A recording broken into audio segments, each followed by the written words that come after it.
Hello there. For those of you that have never met me before, my name's Peter Wood. 20 years ago, I was asked to do an article for the S.A.A. Now, 20 years on, much water under many bridges, I've been kindly asked to do another one again. And rather than just do a step-by-step and a few illustrations, I thought I'd accompany it with a film. Choosing the best medium and method for the subject is difficult enough in itself, but there are so many methods and there are so many subjects, so many mediums. So what I've decided to do is just choose one medium, in this case soft pastel. But there are also so many ways we can use soft pastels, not only in their own right, but also as mixed medium. I'm showing you just a few examples here.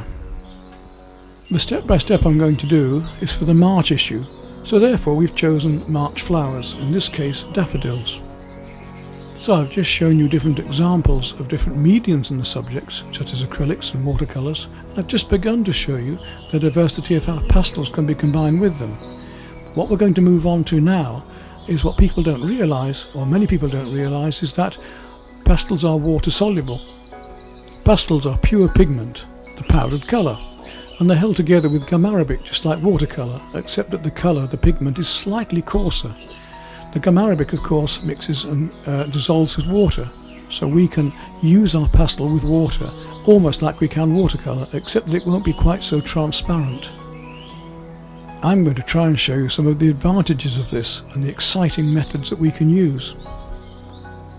Not only can this method be used on its own, as I'm going to show you in the demonstration and the step-by-step, but as you can see here, even using acrylic inks, we could use water with the acrylic inks and we can use water with the pastels. We can put the pastels over the top of the acrylic inks when they're dry, or we can use the pastels with water to blend in. There's all sorts of permutations and exciting ways and effects that we can get.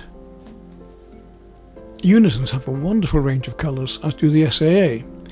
I'm going to show you my set of colours that I tend to use for everything throughout the world, and then I'm going to show you the colours that we're going to need to use for this particular demonstration. Normally, the better the quality of colour, the softer the pastel.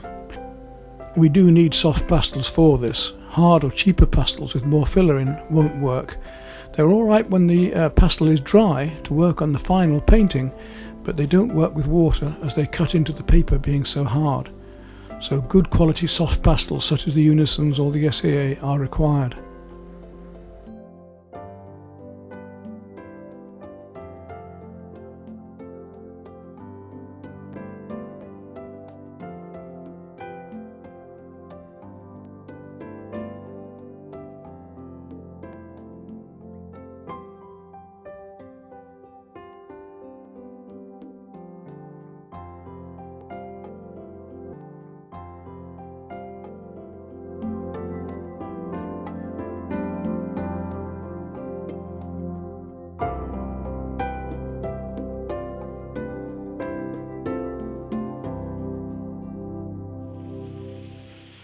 Well, it's time to come away from the studio acrylics for a moment and have a little refresher doing some water and pastel with you.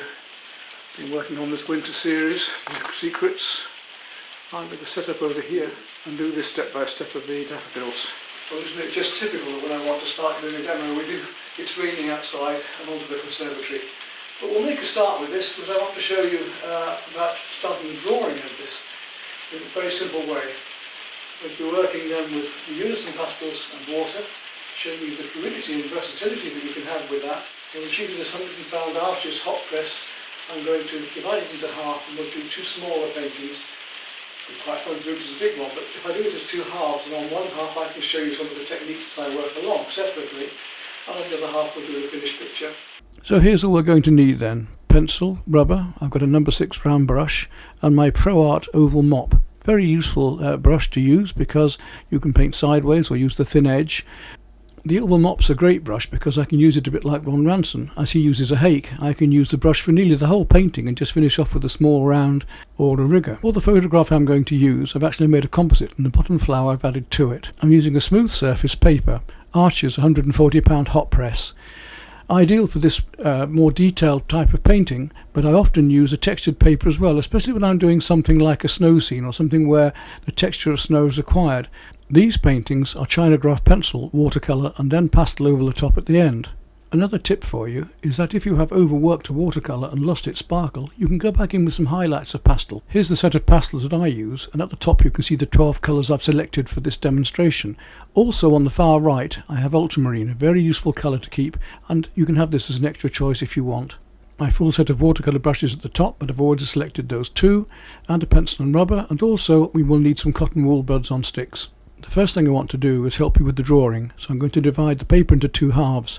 On the left hand half I'm going to do the experimental work, on the right hand half the final drawing. So let's try and simplify this for you now and for the future. When you're going to try and draw something complicated like a hand or flowers, then it's best to try and simplify the forms into geometry first of all. So instead of drawing all of those fingers, it would end up like a bunch of bananas if I tried to draw them freehand straight off. Instead, I'm going to go for the basic shape of the hand, the geometrical shape of the hand as a whole. And then, once I've got that basic proportion and shape, I can come back within it to find those fingers in the right proportions within that. Same with the flowers. We'll be doing ellipses for the flowers and then gradually filling in the petals within those geometrical forms, which would be much simpler. Take this flower here for instance. If I were to try and draw that directly, it would be quite difficult to get all those shapes formally correct one to another. But if I work out where they are in relationship in the paper, first of all geometrically, whether they come halfway across, this paper can be divided into quarters, 1/4, half and 3/4 there. So I'll mark those proportions on the paper, 1/4, 3/4 and 1/4 there, and then it almost works within a box. We can go 1/4 of the way upwards as well across there, and the same distance down at the bottom in reference to the photograph, and then our shapes are going to fit within those dimensions. You can mark the edge of the photograph and the edge of the paper if you want as well to make it easier, almost like a grid. So you can see that my bottom flower is going to fit within this sort of shape at the base here, which is like a circle. Flowers are in circles, aren't they? So I tend to use ellipses because ellipses are a circle at an angle. Then there's one above as well. We look at the whole shape of that, and then within that whole shape those two ellipses are going to fit. That is a circle at an angle. Having done those two circles, we notice the trumpet shapes are two more circles, but they are two more ellipses at the front. Of course, within that then, when we've got those two ellipses, we can start to work on the petals because we have the proportions correctly and the angles. Like the hand, far easier than trying to draw individual fingers first. Much better to draw the basic hand and then put the fingers in afterwards. You might have noticed that when I did the ellipses for the front end of the trumpets, I drew a centre line outwards first. From the top left hand edge of the daffodil outwards, then I could make sure that my trumpet centre, the centre of the smaller ellipse, was dead in line with the centre of the top of the daffodil. Once those are established, then you see me starting to work the petals outwards. They can come just outside the ellipse or they can come just inside. We can get those proportions right then as we do the finer drawing. Certainly don't worry about being too exact with this particular demonstration. If we're doing people or animals, then we've got to be much more careful. Same with faces or portraits. But with landscapes or with flowers and so on, as long as the proportions are basically alright and our design is alright, we can change things, we can move things around as we want. With drawing, it's obviously better if you can achieve something that you want to achieve and don't change things simply because you can't do it. So once we have the correct scale here, the trick is to make sure that the ellipse of the trumpet is the same as the ellipse of the petals. This time our flower is in the opposite direction. It's facing downwards to the left, not to the right. So first of all we look at the angle of it. There's a centre line there. Then we look at the proportions of how big the trumpet is, the front of the trumpet and the inside and the whole of the outside of the ellipse of the petals. So there's the inside of the trumpet just going to scale, and then we work our way back to where the back of that ellipse will come. It's a smaller ellipse that's hidden behind there. We've got the outer ellipse scale worked out there. Once I've got that, then I can start to work these petals out around it. So we've got our two ellipses and part of a second, and here comes our third and final flower. And there we are. We can tidy it up a bit more if we want to and make a bit more detail. It doesn't really matter because we're going to do that with the brushwork. But here are our three flowers finished. Now we need to start to look at the background and how we're going to do those leaves. The leaves again don't have to be exact. You can change them, you can move them around, you can make them as you want. I'll just show you how to basically make them fairly loosely at the moment. It's the salient points we want, it's the main leaves we want, because they're the most important part of the composition if we like them as they are. We don't have to slavishly copy the photograph, it's only there to help us and guide us. You can be much freer with your brushwork. So we take the main designs that we like and we can change it as much as you want. My suggestion is that you take the main shapes, the salient points, the main designs, but the shapes in between those leaves are going to be equally important to us. So try and find those, because we're going to do a different technique inside the shapes of those leaves, not in the leaves themselves, where we're going to put colour. When I finish this loose demonstration, I'm going to go across to the right hand side and do a more finished and final drawing ready for my pastel work. You can be as tight as you want, or you can be as loose as the one I'm doing now. This is why I'm showing you two different ways. If you feel more comfortable working within a tighter drawing, that's fine. Even if you make a mistake, it can be changed. That's one of the beauties of this technique and using pastel. Unlike watercolour, with pastels we can put light over darks and darks over light. We can go either way. So although I'm going to show you a different way to do the background by just smudging in softly powdered pastel onto it, we could even use the water with that. I'm going to explain how pastels are fixed with water and the various permutations and way we can use them, and the different brushes as well as we progress. Now here's my final drawing and how we constructed this drawing on the left hand side.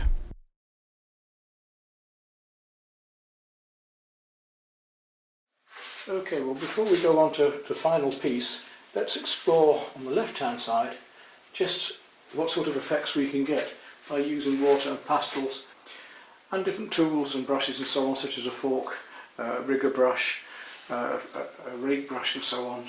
You'll be quite surprised, I think, as just to how versatile pastels are. So this is a smooth paper, and you think it wouldn't take the pastel, it wouldn't have the bite, but it does. Even on pastel paper, people often use the wrong side of the paper, which is the orange peel textured side. It's the smooth side we want to use. And when we get pastel on here fixed with water, it will give us even more bite. Just take my mid-grey a moment and we'll just see what happens if I use the pastel sideways and just drag it across the paper, and you'll see the effects we get straight away. So that you can just see the texture of the paper there. So even though it's a smooth hot press paper, it is still got a slight texture. If I then rub that with my fingers, you can see we can soften it right in. So that's using it fairly gently and just softening it in. And the more I put on, the more the bite of the paper will be filled with pastel. I'm going to leave that effect on the other side over here in these grey areas. I want to do that blending just gently around the background before we can put any colour on the actual plants, the flowers or the leaves. So let's look at ways we can get this smooth and soft background.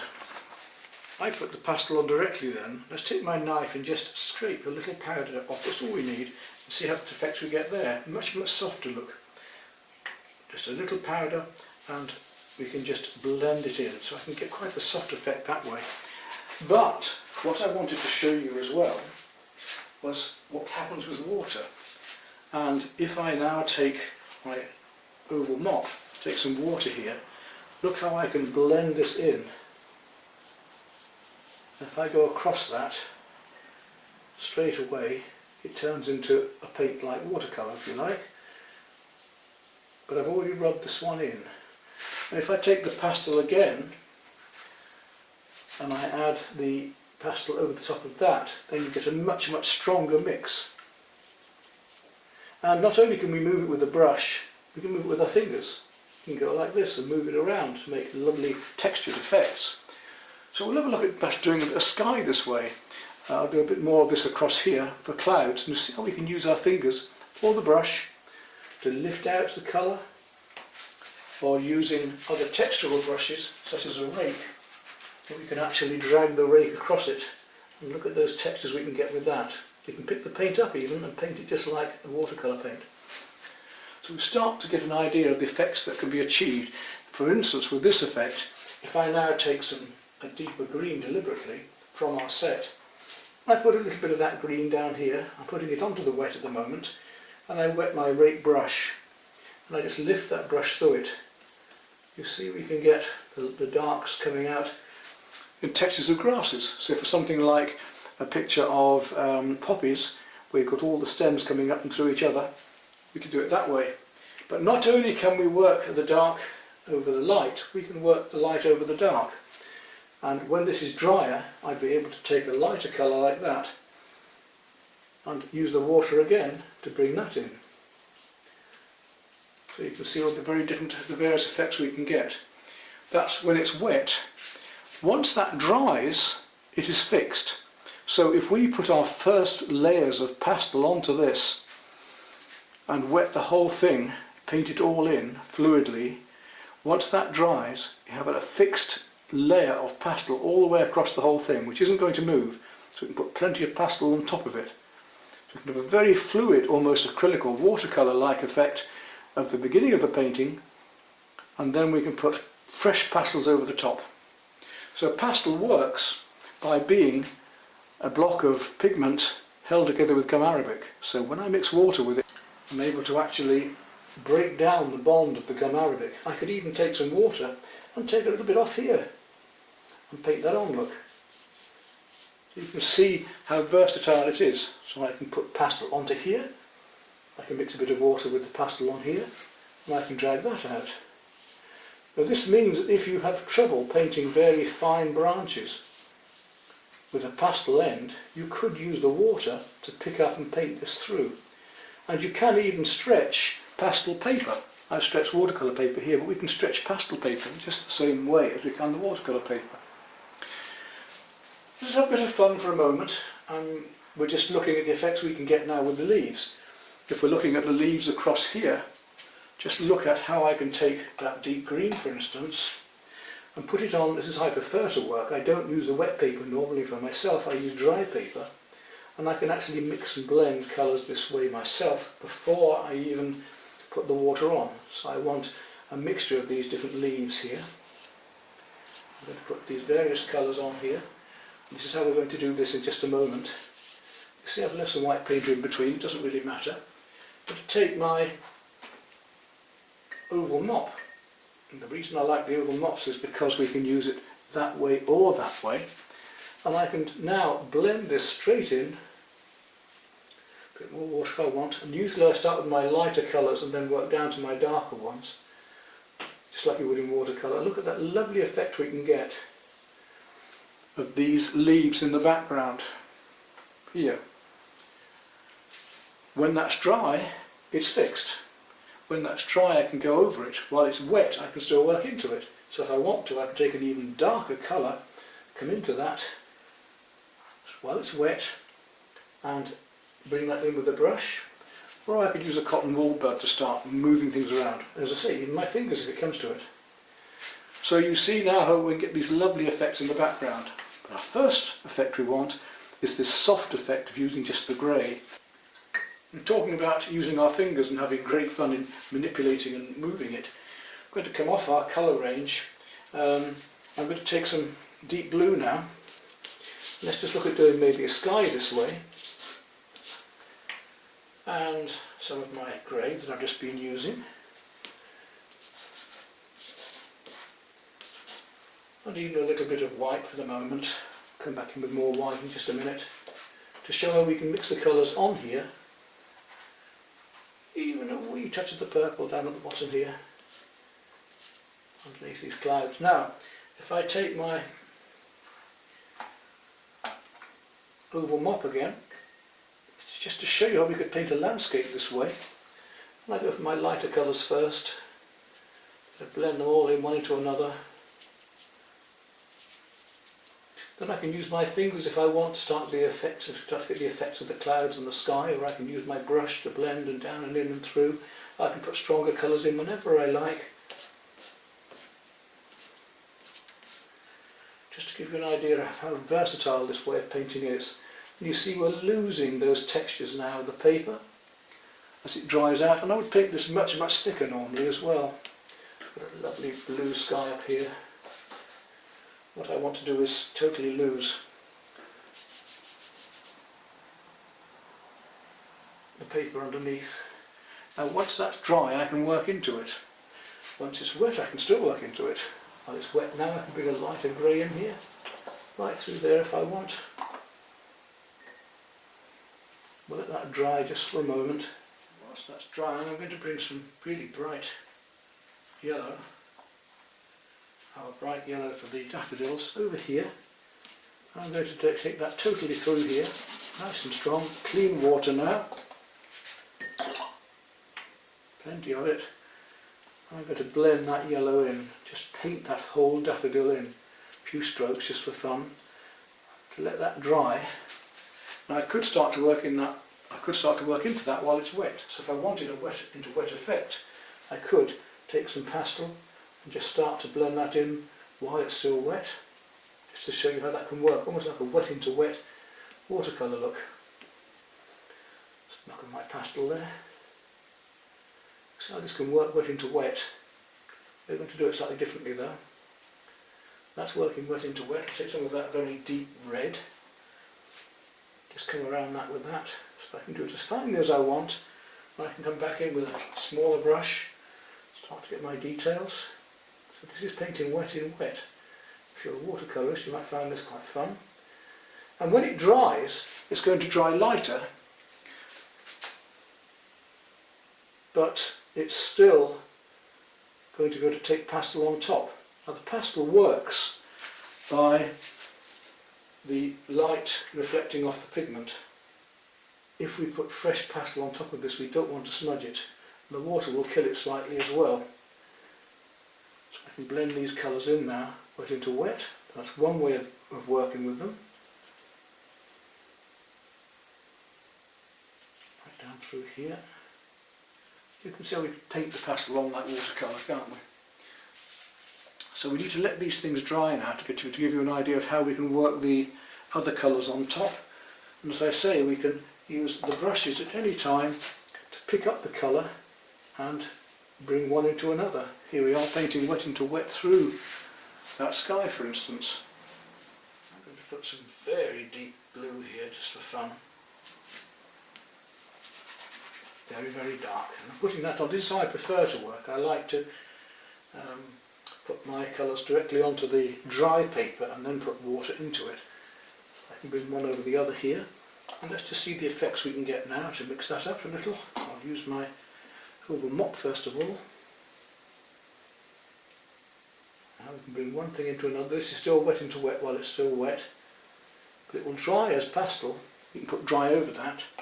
I can take my rake brush and I can pick up and take that off and through and into other colours. I could even use a sponge and pick up with the sponge and texture with the sponge. So just look how versatile the pastel is there, just as versatile as using watercolour paint. Put a layer of that grey on here again.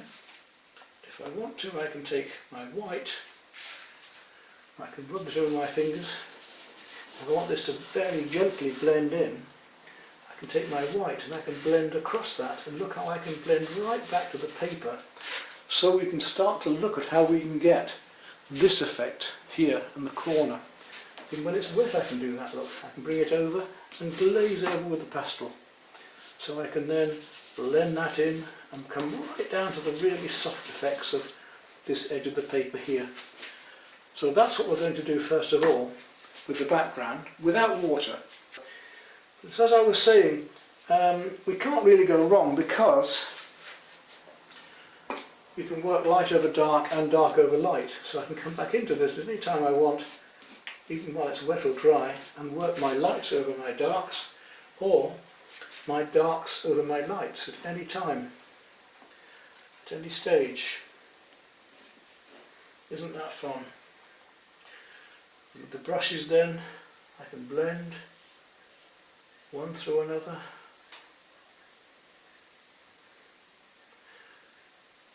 Whatever you like.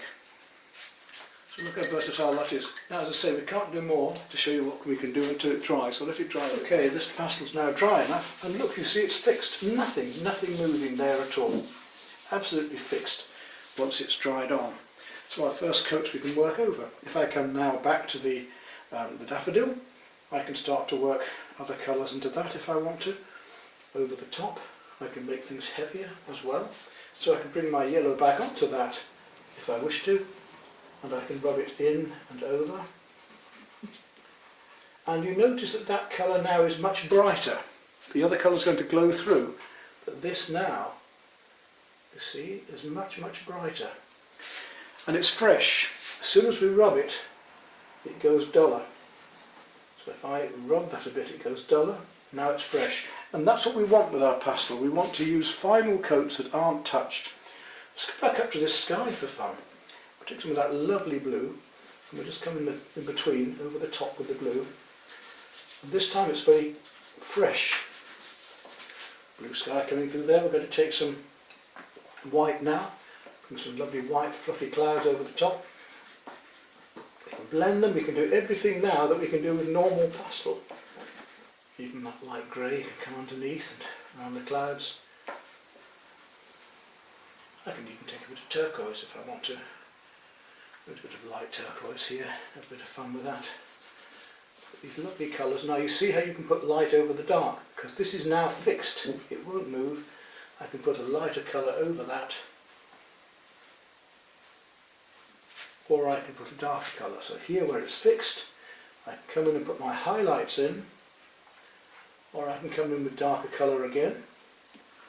And if I want to, so that's nice and clean and fresh, there's nothing to stop me still from going back with water, and I can still use water with it, one across another. So if I have a very fine line or twig or marks to make, I can do this over the dried pastel in the same way. So wonderfully versatile. I can pick it up off the brush, I can come even back into here, and I can actually paint fine lines with the brush and the pastel in. Or I can just pick up the pastel directly and immediately put on a lighter colour over the top here. I can tint into it by feathering across gently. I can blend into it by putting one pastel colour into another.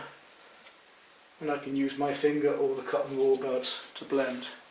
So it's very, very versatile. You can see how we can get these lovely effects now. If I want to go really dark around here to bring those shapes out, I can do that. Now I can rub that in. This hasn't been done with the water yet, so you see the sort of effect we get with that.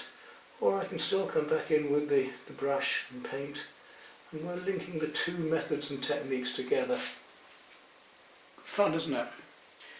So I think we're about ready to come across and actually start working on the real thing now. You've seen the different ways we can work with sponges, with brushes, with blending one colour over another.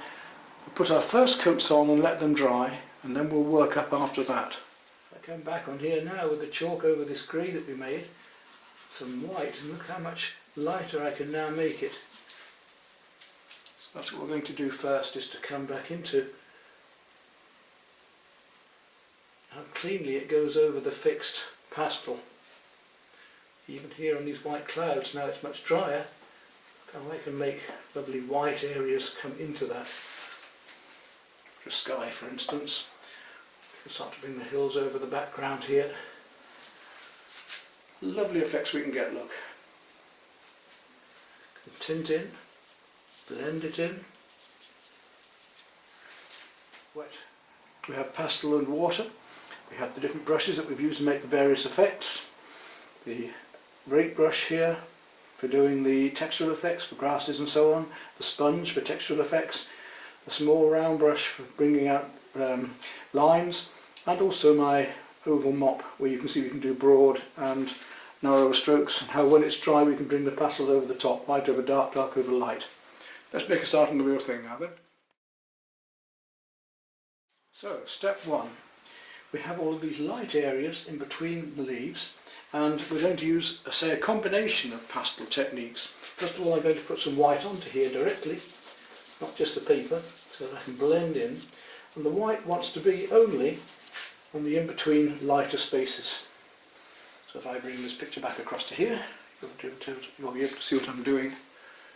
So these lighter spaces right around here, all of this, I'm going to put a layer of white chalk in at the moment, so I get a very soft effect of the greys and the tinted colours coming in right around the edges.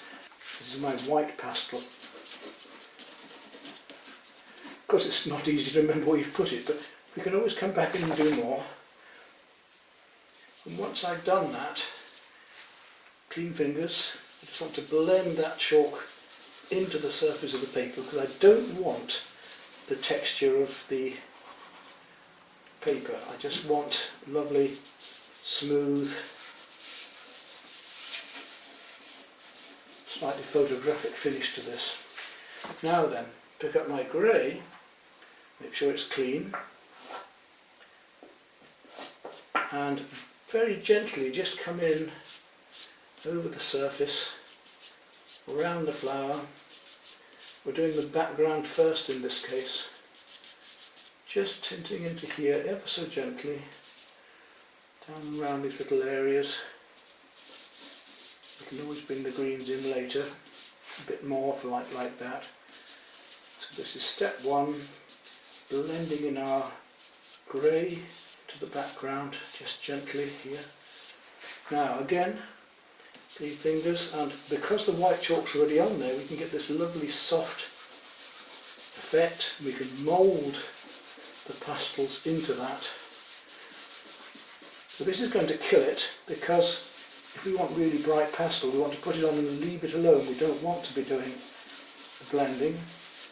But in this case, for this particular step by step, I want to show you all these techniques and the differences that we get between them. Having done that, we can come back in with the white in a minute. I'll do a little bit more colour yet. You can see how the white is blending in to give me that lovely soft misty effect.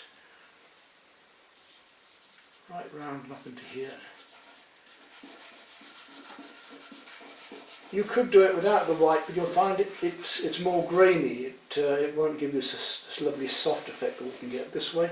Back to my white again, and I'm going to bring in some more of that white over the top to really blend this in. Doesn't matter if it comes over the leaves a little bit, because we're going to paint over all of this anyway. Just blending that white in where it's a little bit heavier.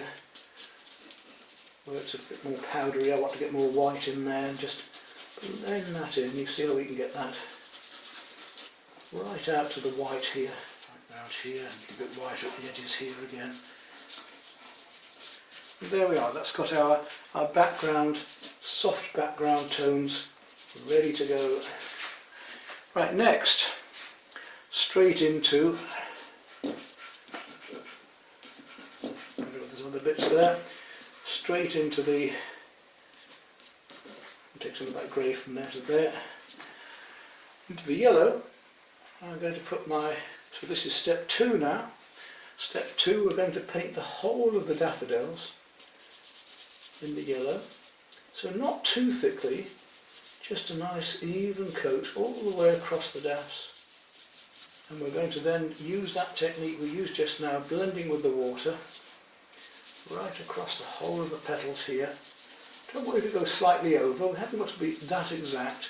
It's a nice, forgiving, easy flowing method, this. And this is where we have the choice of painting wet into wet or coming back in and blending with the pastel afterwards. This is going to give us fixed pastel. Now, some of these areas look, there's a bit of yellow coming in, so when we've got that there, get those little bits of hints of yellow in the background already on some of these leaves. And then we pick up the brush, be brave, pick up your brush, and on the lightest colour first, that's this yellow, we're going to paint it in, and that a lovely even surface of pastel that is then going to be fixed. It's not going to smudge once I've done this.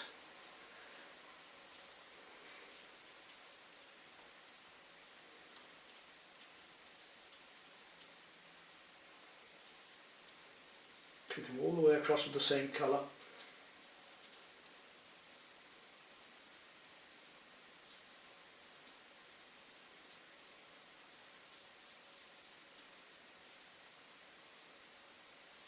There we are. See when you get that leaf there, it's a little tighter, so I'm going to just a little sharper, bring a little bit of the water just into here, where some of these lines are. Now I've got to let that dry now,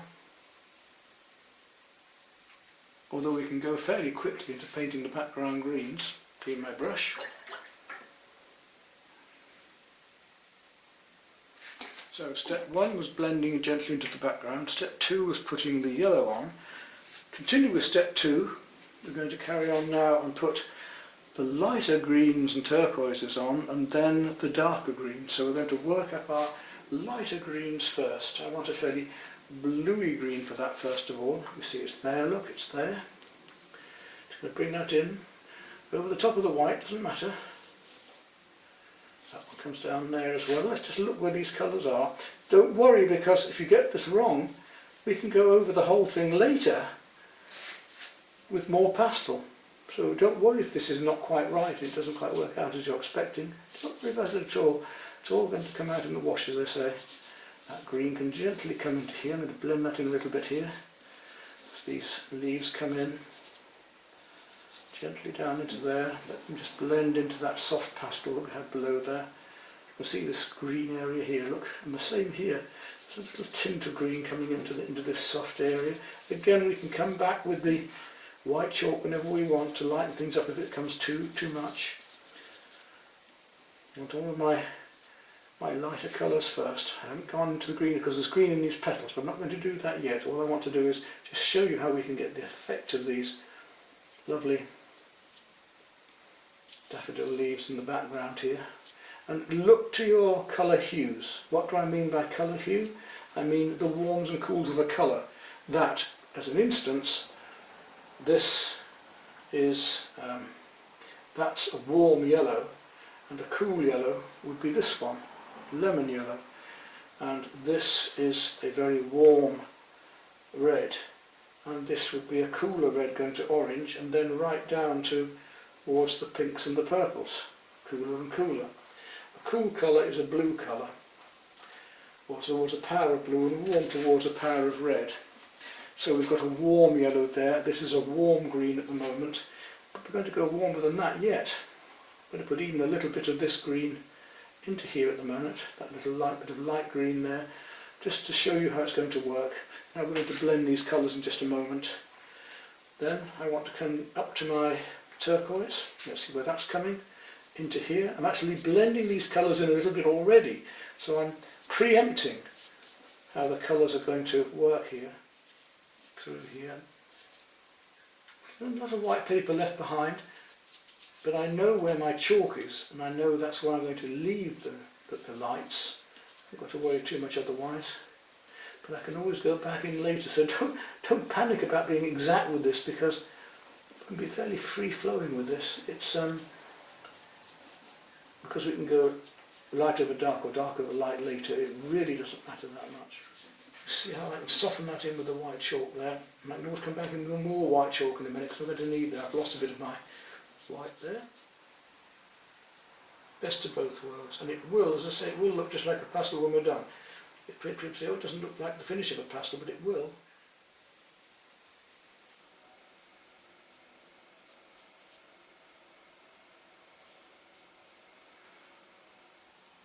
Okay.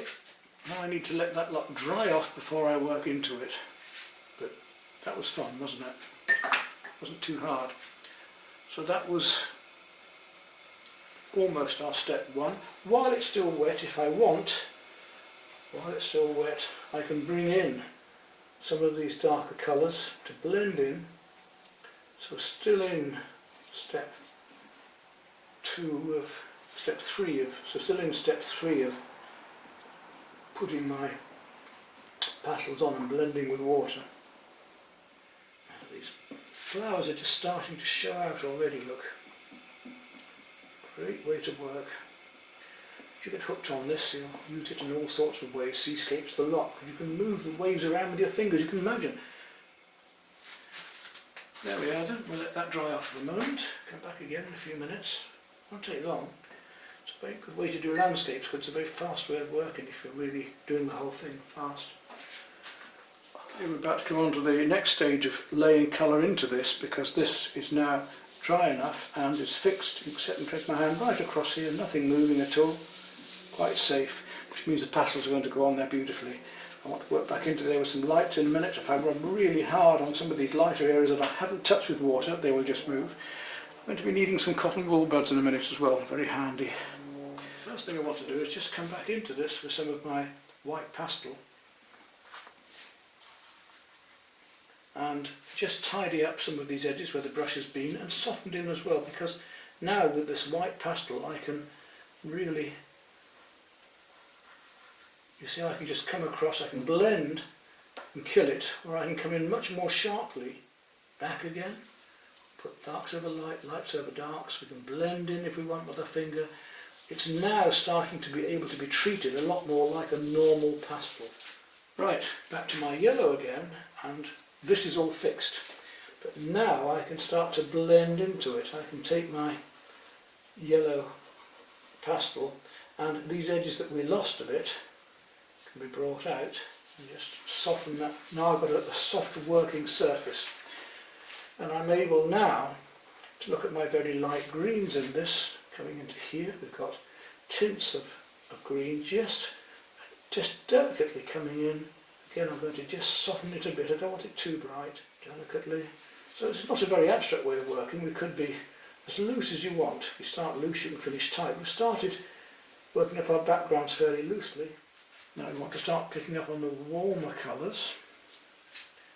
I'm going to use a little bit of turquoise there yet, just around into bases of these greens, just a little stronger.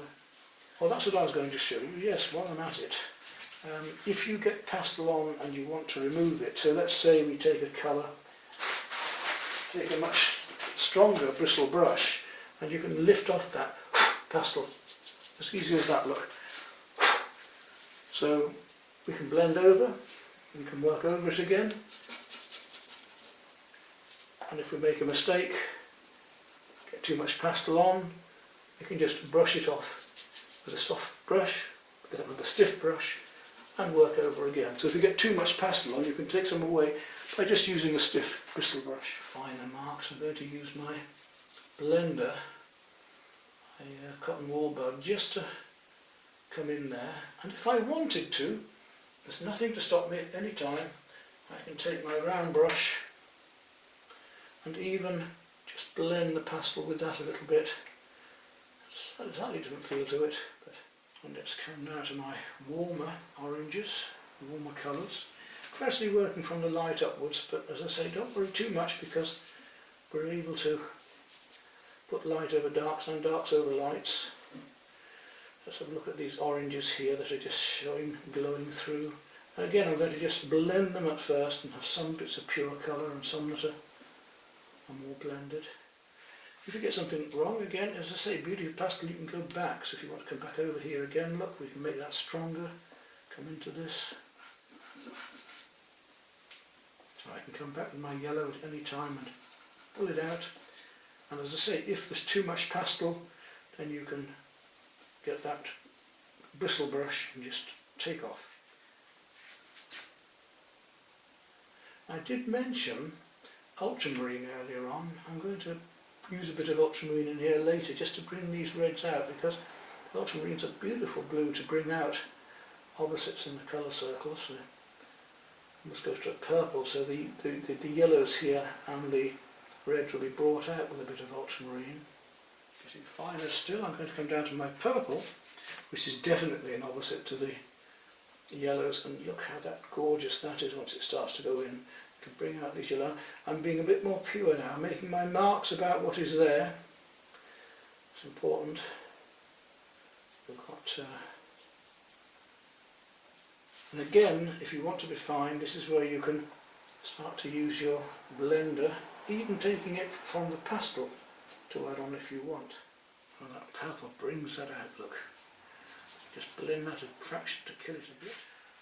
My darkest colour being a black. I don't use much black in painting, but I tend to use it at the very end, because where there is, as I believe, as the impressionist, where there is light there must be colour. But if we save our whites and our darks till the very end of a painting, you can't go whiter than white, you can't go darker than black, then we can just add a bit of stronger tonal work around the place. And it's not too much pastel. We're not getting great lumps of pastel on that we can't shift, because we've already fixed the base coats. That's the beauty of it. how much more do we need? I mean, it's actually working very nicely now. Let's take some of these things back a little bit. And you can work this backwards and forwards as much as you want. I was saying just now about the blue. I'm almost towards the end of this now. I'm bring a bit of this ultramarine blue in now.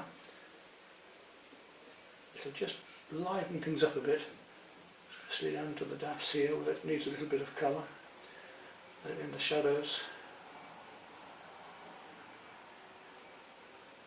And look how that can just liven things up there. I'm not going to do much more to this because it will spoil it and it become too overworked. Just enough is enough. Now there's an example of where there's a bit too much. I'm going to take my brush and just remove that totally and come back into there. So that's what you can do if you get too much pastel on. Not that hard to do. Well, there we are. I hope you've enjoyed that. Let's hope we give you some ideas of what you can do to play with water and pastel a bit. A wee bit more of the purple just into there. I think we'll call that one done.